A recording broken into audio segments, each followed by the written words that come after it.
스튜어디스 하면 딱 떠오르는 이미지가 있으시죠? 뭐 미인, 미녀들이 많다, 친절하다, 깔끔한 이미지 뭐 이렇게 떠올리실 것 같습니다. 자, 근데 오늘 그런 이미지와는 약간 반대로요. 스튜어디스와 결혼한 한 남자의 사연을 가지고 왔습니다. 여전히 외박이 많았다고 하는데요. 심지어 네, 안녕하세요. 단순법률의 이상민 변호사입니다. 자, 오늘도 여러분들과 각종 이혼에 관한 이야기 시작해 보겠습니다. 우리 남자분들 스튜어디스 하면 딱 떠오르는 이미지가 있으시죠? 뭐 미인, 미녀들이 많다, 친절하다, 깔끔한 이미지 뭐 이렇게 떠올리실 것 같습니다. 자, 근데 오늘 사연의 경우에는요, 그런 이미지와는 약간 반대로요, 스튜어디스와 결혼한 한 남자의 사연을 가지고 왔습니다. 자, 잘 들어보시고 자유롭게 여러분들 생각을 댓글로 남겨주시면 감사하겠습니다. 자, 사연은 이렇습니다.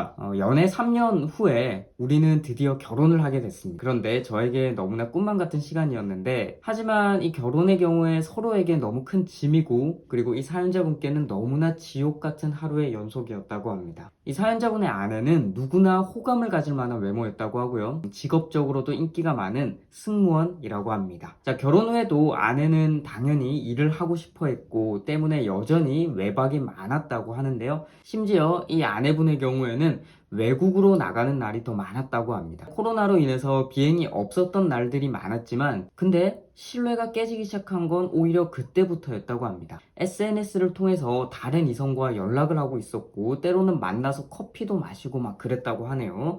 그리고 그런 일들이 반복이 되고 이 사연자분과도 다툼이 잦았다고 합니다. 아내가 해외 비행을 다닐 때도 다른 남자와 매일 만나고 뭐 그 남자가 돈을 좀 달라고 해서 수차례 이렇게 은행 이체를 하면서 준 것 같기도 하고 아예 뭐 외국에서 딴 살림 차린 것처럼 행동한 것도 눈치를 좀 챘다는 느낌도 있다고 하시고요.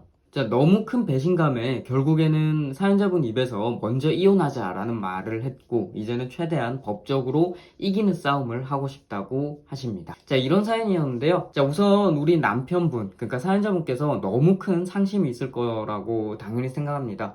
그리고 아내가 원하는 걸 최대한 들어주려고 노력도 하신 것 같은데, 자, 일단은 뭐 상황을 다 떠나서요, 뭐 이런 경우라면 이혼하시는 게 맞죠. 예, 이혼을 진행하실 때 그리고 중요한 포인트는 뭐 아내가 다른 남자, 뭐 상간자라고 할게요. 뭐 이런 사람과 주고받은 메시지 혹은 문자, 카카오톡 그리고 뭐 어떤 녹음 뭐 이런 거 굉장히 중요할 것 같은데요.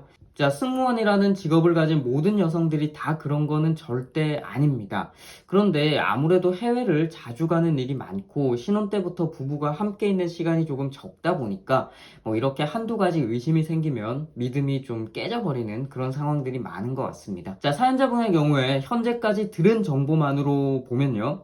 아내분에게 파탄 사유가 있는 거는 좀 확실해 보입니다. 이게 사실 떨어져 있다 보니까 지금 입수한 어떤 몇몇 정보들 외에 추가적인 자료는 스스로 입수하기에는 약간 어려운 면도 좀 있으시죠? 자, 그럴 때는 예컨대 뭐 통화 내역이라든지 이체 내역 이런 거는 법원을 통해서 좀 달라라고 이런 제출 명령 신청을 하시면 법원에서 일정 부분은 통신사나 은행으로부터 받아볼 수 있는 그런 조치를 취하실 수도 있습니다. 자, 그리고 그 내용을 보면 그 상간자와의 이해관계를 조금 더 면밀하게 파악을 한번 해볼 수도 있겠죠. 파탄 사유가 상대방에게 있고 그것이 상관과도 조금 연관성이 있는 것 같다라는 생각이 드신다면 아내분에게 위자료 청구를 하면서 동시에 상간자도 피고로 지정해서 함께 위자료 청구하시는 것을 추천드립니다. 자, 여러분, 몸이 멀어지면 마음이 멀어진다 이런 말이 있죠. 뭐 오래 보지 못한 친구 사이를 생각하면 뭐 그 말이 더 맞는 것 같기도 한데요. 그런데 부부는 그래서는 안 됩니다. 단지 뭐 하나가 멀어졌다고 해서 다른 하나도 멀어지는 관계가 된다 이렇게 되면 그건 이미 부부가 아니죠. 내 것을 아낌없이 내주고요. 신뢰를 최우선으로 생각해야 하는 사이가 부부 아닐까요? 그러니까 떨어지니까 조금 더 애틋한 관계. 자, 그런 사랑이 부부의 사랑이었으면 좋겠습니다.